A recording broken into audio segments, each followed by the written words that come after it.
And another media story now, this one out of China. One of China's richest men, Chen Guangbiao, wants to buy the New York Times. Chen, who is known for pulling publicity stunts, says he's been in talks with the Times, but a spokesperson for the paper denied it. LinkAsia's Beijing correspondent Mark Dreyer joins us now for the latest on this. Mark, who is this guy, and what have people been saying about this? Well, Tui, Chen may not be very well known in the US, but he's one of China's most colourful figures. He's a multi-millionaire well known for his philanthropy and is also a master of self-promotion. This is a guy who once tried to sell cans of bottled air to raise awareness about China's pollution problem. The latest discussions have centred around a microblog post of his, a picture of his boarding pass to the US, with the caption, "Taking action is more important than everything else. I'm boarding to fly to New York." He'd announced his intentions to buy the Times a few days earlier, and this post drew thousands of comments, and it was a real mixed bag. He can purchase the New York Times, wrote one user, but he cannot purchase the values of freedom of the press. Another posted this message, "Brother Chen is really clever. After buying the US newspaper, he will bring a Chinese tone to the daily meetings, let the Americans implement and form propaganda teams, and then do a speaking tour of the US." This person defended Chen from the many cynics online who had questioned Chen's previous philanthropic efforts. "Chen Guangbiao, when you threw money around at the time of the Wenchuan earthquake, did others give donations? Chen Guangbiao, when you declared all your assets, did others follow your lead?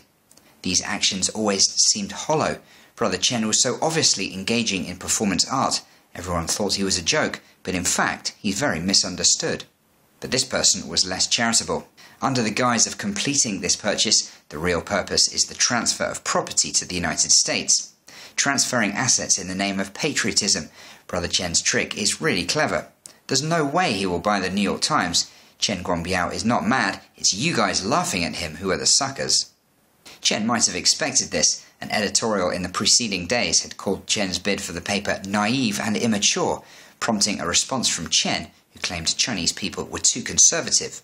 But Chen has close to 4.5 million followers on Weibo and had plenty of support too. This was one of the most liked comments. "Brother Chen, I support you. I hope you can do more practical things for the motherland." While this person had an alternative suggestion. "Brother Chen, if you're not able to buy the New York Times, you can go and talk to the Statue of Liberty to bring it back to China." Given that it was, of course, originally a gift from France, I think both the French and the American peoples might have something to say about that. And Mark, what do the authorities think of Chen? Well, it's interesting. There's certainly been no attempt to censor him online, and a few years back he was actually praised publicly by then Premier Wenchuan. But Chen isn't shy of raising controversial topics and doesn't mind throwing his money around either, both things that the current administration usually frowns upon. So it'll be interesting to see what happens in the future. All right, well, thanks, Mark. That was Mark Dreyer in Beijing.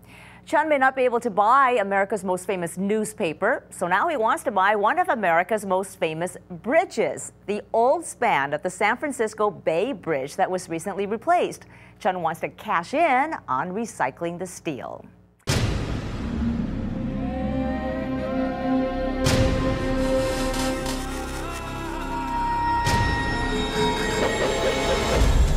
Now on U.S. airwaves, a global channel of uncompromising stories.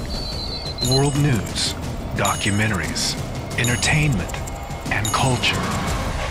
Link TV, connecting you to the world. For more information, visit linktv.org.